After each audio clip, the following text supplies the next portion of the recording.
주안에서 문안드립니다. 제가 말씀 묵상으로 여러분과 함께 동행한 지가 벌써 한 4, 5년은 좋게 넘는 것 같습니다. 정확한 기억이 나지 않을 정도니까요. 앞으로도 계속해서 여러분과 함께 말씀 묵상으로 동행하기를 원합니다. 저에게 말씀 묵상을 나누는 것의 동기부여는 두 가지인데요. 하나는 제 자신의 영성 훈련에 도움이 되고요. 그리고 간혹 여러분들께서 제가 나눈 말씀 묵상으로 더 생각이 깊어지고 그리고 더 행동이 더 크리스찬다워지는 것에 대해서 나눠주실 때 저에게는 상당한 기쁨이 되기 때문에 저에게는 큰 동기부여가 됩니다. 자, 요즘 제가 하는 것 중에 하나가 뭐냐면 그동안 제가 말씀 묵상을 나누면서 잘 모르겠는 거예요. 과연 제가 얼마나 여러분들에게 도움이 되는지, 그리고 여러분들의 삶이 얼마나 변하고 있는지. 왜냐하면 말씀 묵상은 단순한 성경 지식을 나누는 것이 아니기 때문입니다. 말씀 묵상은 단순히 어떤 정보를 전달하고 새로운 지식을 터득하는 것이 아니기 때문에 저는 다양하게 새로운 시도를 하고 있습니다. 물론 제가 바라는 바 예수 그리스도를 닮아가는 성도가 되는 것이 저의 목표이자 그리고 제가 여러분을 향한 저의 마음인데요. 예수님을 닮기 위해서는 예수님이 누구신지를 알아야 하고, 그리고 하나님의 말씀이신 성경이 기록한 바 하나님의 성품과 그리고 예수 그리스도의 성품에 대해서 우리가 말씀을 이해하지 못하고는 우리가 하나님을 배울 수 없기 때문에 말씀 공부 또 말씀을 묵상하는 것 굉장히 중요합니다. 다만 제가 늘 아쉽게 생각하는 것이, 과연 우리 크리스찬들이 세상에 선한 영향력을 미치고 있는가? 그렇지 못하다면 과연 무엇이 문제일까? 그래서 제가 얼마 전부터 제가 운영하는 홈페이지 jubileecoach.com 그 라이프 블로그 섹션에 제가 현대사회 이슈들을 다루기 시작을 했습니다. 그리고 가장 좋은 방법이 유튜브에 올라온 그러한 내용들을, 왜냐하면 많은 분들께서, 여러분들이 아마 한 분도 빼놓지 않고 많은 분들이 다 유튜브를 통해서 뉴스도 접하시고 또 뭐 연애 그런 프로그램도 보시고 하시니까 제가 여러분들이 쉽게 찾아보실 수 있는 그런 유튜브 내용들을 제가 라이프 블로그로 다루면서 그 라이프 블로그를 통해서 저 나름대로의 보수적인 신학과 그리고 크리스천 상담과 그리고 크리스천 라이프 코칭의 그 시각을 제 나름대로 소개를 하고 있습니다. 유익한 시간이 되었으면 하는 마음을 여러분에게 다시 한번 전달드립니다. 자, 오늘 말씀이라기보다는 오늘 라이프 블로그는 우리가 교권 보호국을 원하는 이유라고 잡아봤습니다. 우리가 교권 보호국을 원하는 이유, Why we all want the agency to be real 이라고 영어로 서브타이틀을 잡았습니다. 솔직히 말하겠습니다. 교권 보호국이 실존했으면 좋겠다고 생각했습니다. 검은 정장 차림의 감독관 나화진이 복도 끝에서 걸어오는 장면을 보면서 저도 모르게 생각했습니다. 이런 사람이 실제로 있으면 얼마나 좋을까? 그것은 단순히 드라마에 빠져드는 것이 아니었습니다. 그것은 수년간 쌓인 무엇인가 터지는 느낌이었습니다. 악성 민원에 지쳐 학교 교실 안에서 스스로 목숨을 끊은 선생님들의 이야기, 가해 학생을 지도했다가 아동학대로 신고당하는 교사들의 이야기, 그것들이 드라마 속 한 장면으로 응축되어 있었습니다. 넷플릭스의 오리지널 참교육 이야기를 하는 것입니다. 이 참교육이라는 이 드라마는 6월 5일 공개 이후 단 3일 만에 640만 시청수를 기록하여 글로벌 비영어권 1위에 올랐다고 합니다. 한국을 포함해 인도, 인도네시아, 필리핀 등 10개국에서 1위를 차지하기도 했습니다. 이 드라마가 이토록 이렇게 빠르게 넓게 퍼진 이유는 저는 그것이 단순히 액션의 쾌감 때문이라고 생각하지 않습니다. 원래 이 참교육이라는 단어는 진실한, 올바른, 그리고 가르치고 기르는 것. 그래서 1989년 전국 교직원 노동조합, 짧게는 전교조라고 말하죠. 전국 교직원 노동조합이 출범할 당시 인간을 위한 진실한 가르침을 뜻하는 공식 슬로건이었습니다.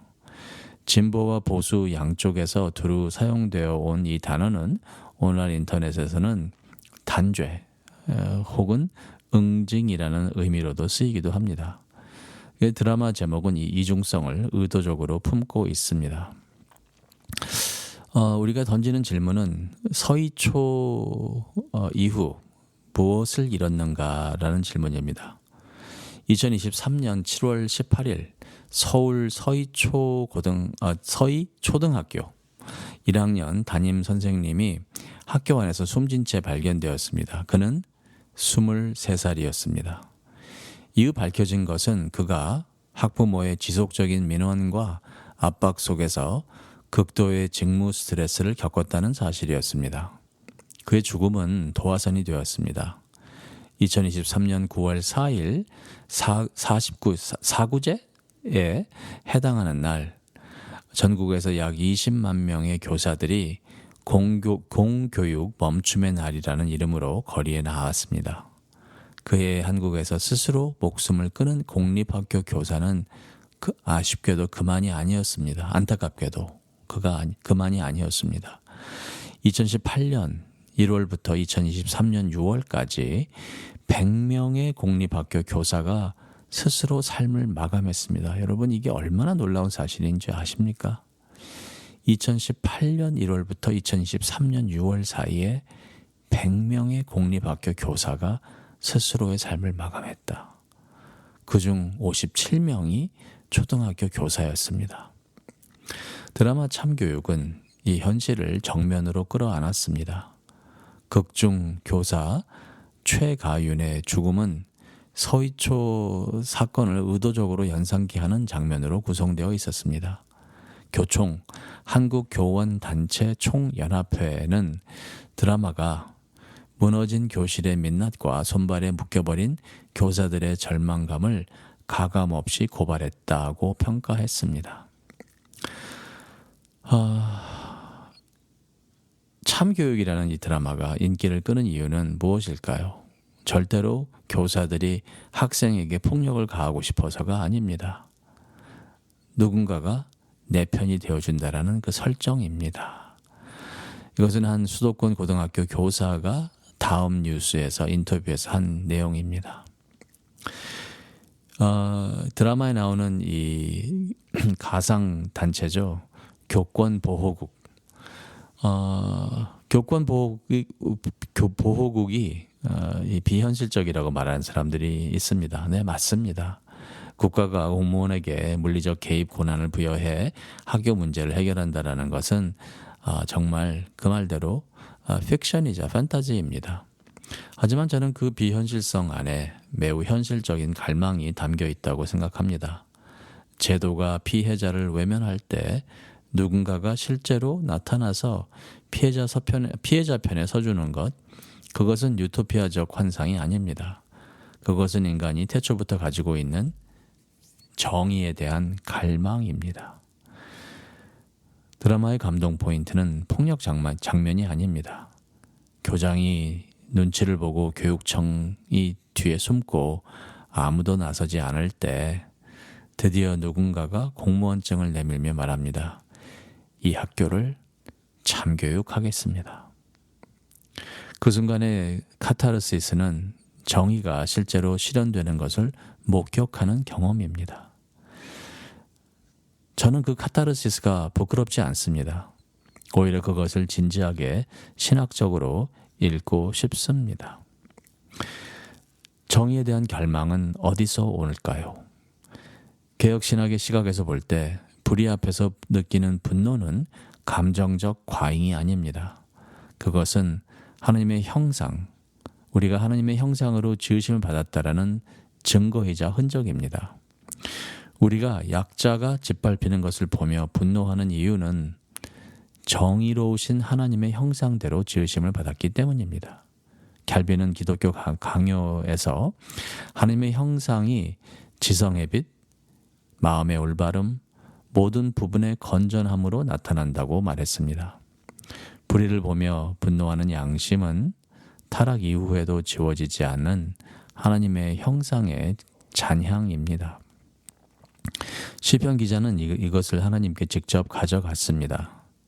시편 82편 3절과 4절 가난한 자와 고아를 위하여 판단하며 곤란한 자와 빈궁한 자에게 공의를 베풀지며 가난한 자와 궁핍한 자를 구원하며 악인들의 손에서 건져낼지니라.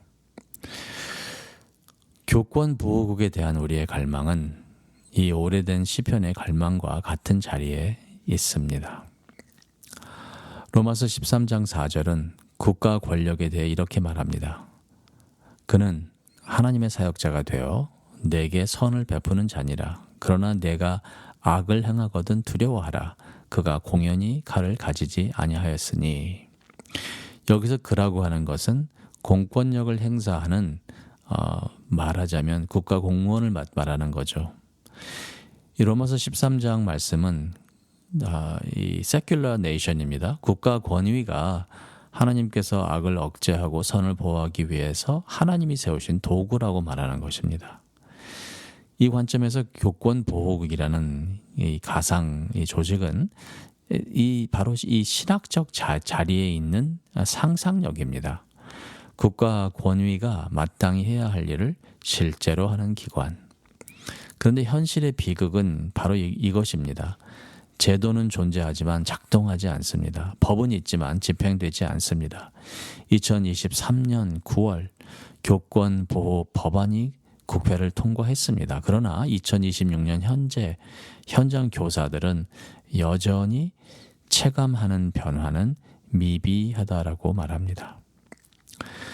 이 간극, 제도가 약속하는 것과 현실에서 경험하는 것 사이의 간극, 이것이 바로 넷플릭스 드라마 참교육이 파고드는 자리입니다.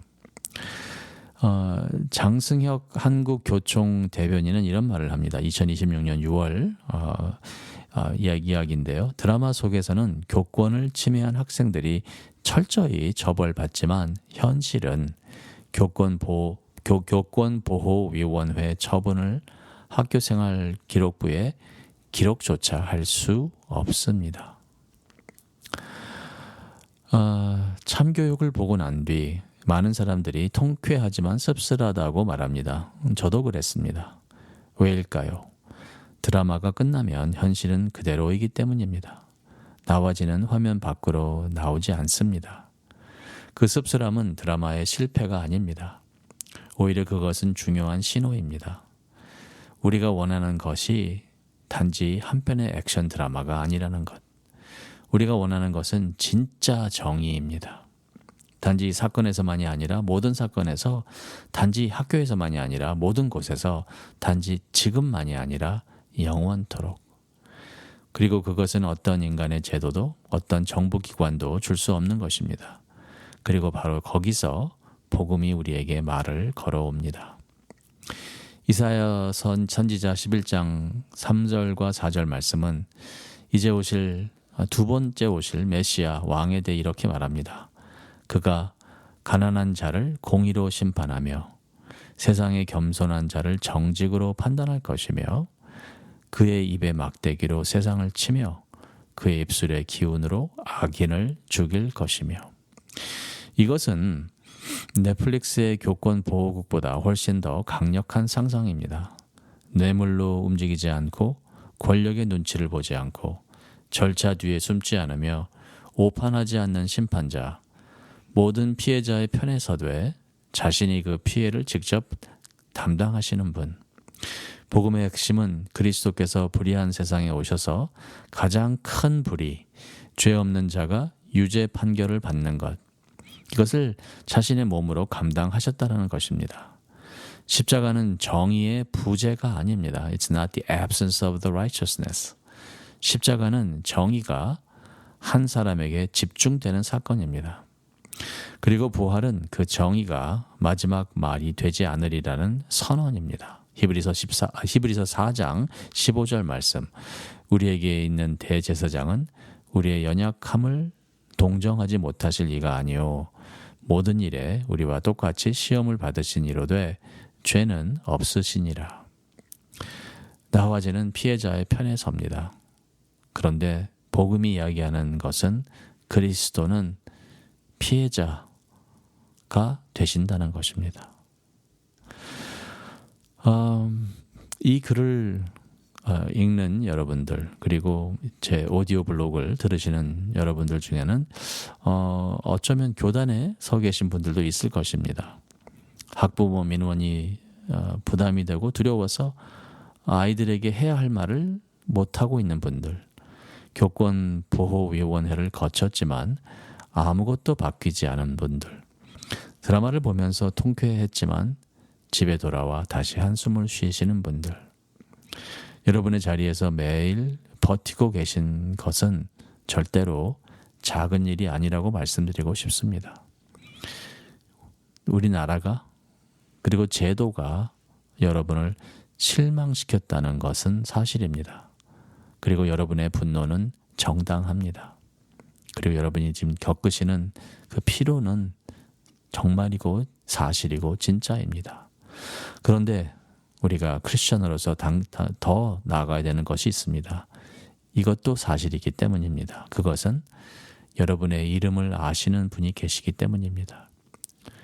여러분의 이름을 아시는 분, 여러분의 상황을 아시는 분, 어느 교육청도 어느 교장도 보지 못하는 것을 보시는 분이 아무도 서주지 않는 그 자리에서 먼저 서신 분이 예수님이십니다.